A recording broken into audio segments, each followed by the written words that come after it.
What do you think about the state of where basketball is right now? The culture, this, that, and that. I always wanted to ask you that in particular. Yeah. So what you just described is, I think, what's missing. Yeah. The 1 a.m., I'm sneaking into the gym, Yeah. I'm at the park. I'm from a small town, a mountain town. People don't know that it snows in Arizona, but it does in Flagstaff.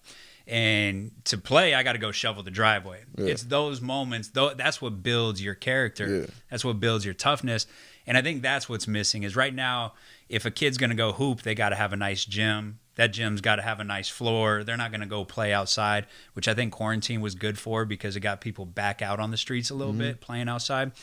But I think that's what's missing because let's be honest, people are way more skilled now.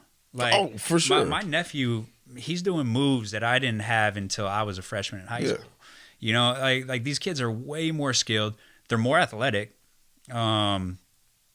I think basketball is getting better, as any industry should evolve. Every industry should get better every 10 years. Basketball is no different. But the mentality, I think with our generation, that's where it really peaked.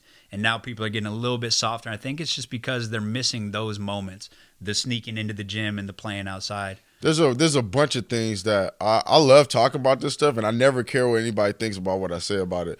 But so back in the old days, which is funny for me to say, well, I am starting to get older, both of us, but when Magic was playing and Larry Bird was playing, I don't think that they played on all the same AAU teams.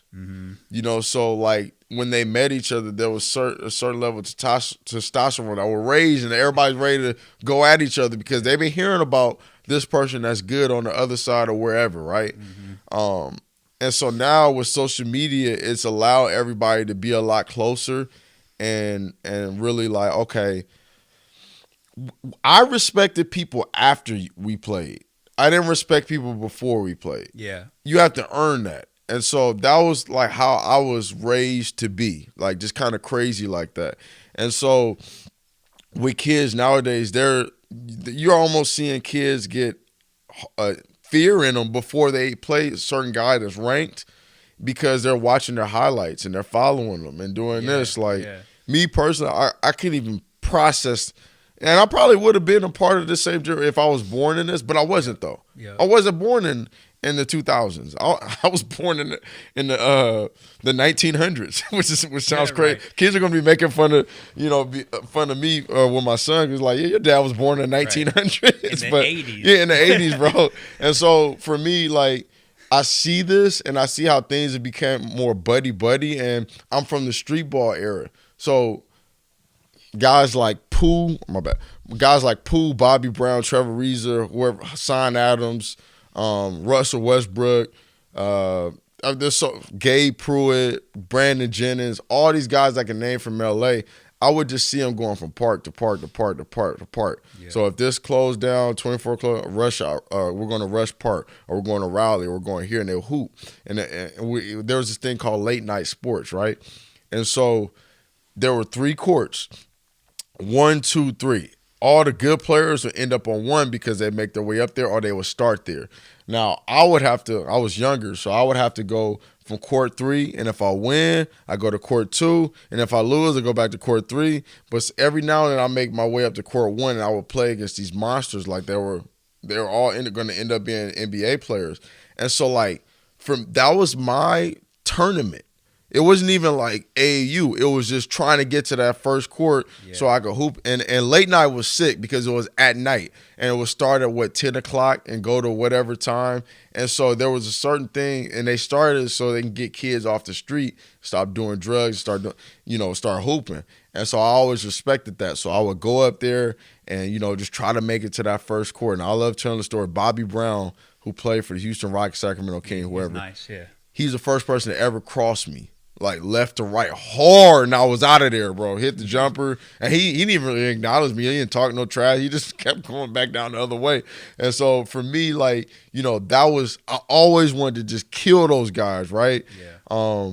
And just like be competitive, and that was my generation, just being competitive, just going to hoop, and just the rivalries that you were building over time. And I didn't really conversate with people like that. Yeah. I wasn't built. It's not that I was trying to be a mean guy. It's just that I was so competitive. I learned to calm down a little bit when I got older, but I'm seeing how things are becoming more nice. Yeah. And the culture of basketball where it's just like 1-on-1 street ball, you're going to get hand checked, you're going to get dunked on, talking trash.